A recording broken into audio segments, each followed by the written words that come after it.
Não pode falar de boca cheia.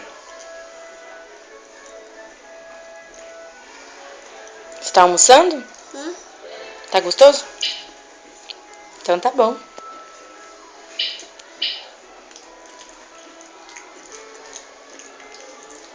Boquinha fechada pra comer.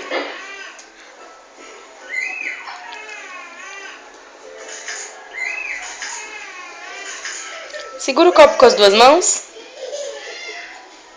Isso. Vai quebrar? Senão vai quebrar, é. Tá com muita sede? Tá?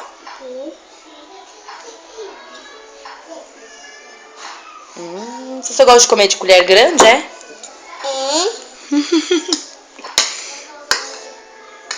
E as colherzinhas pequenas, não gosta? Não? Eu dou essa. Essas colheres grandes?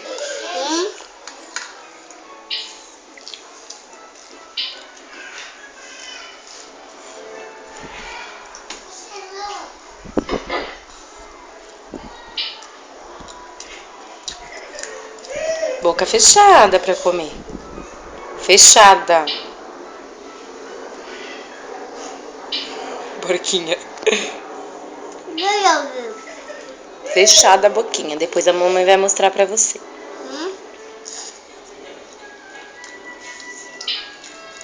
Não, assim não.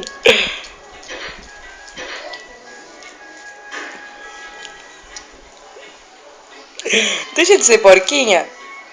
Mastiga e engole. Bocão cheio.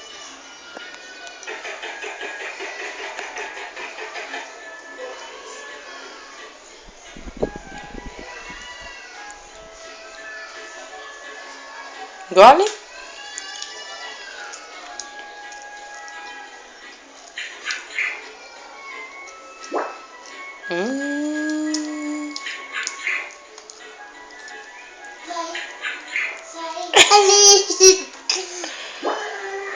Engoliu?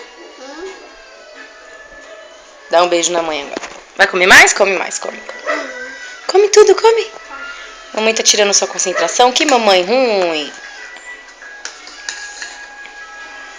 Mas gosto de uma colher grande, hein? É que cabe mais? É? Cabe mais comida na colher?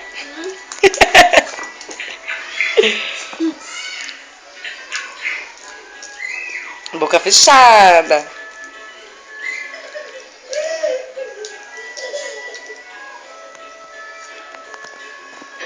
Dá tchau, mamãe vai parar de gravar.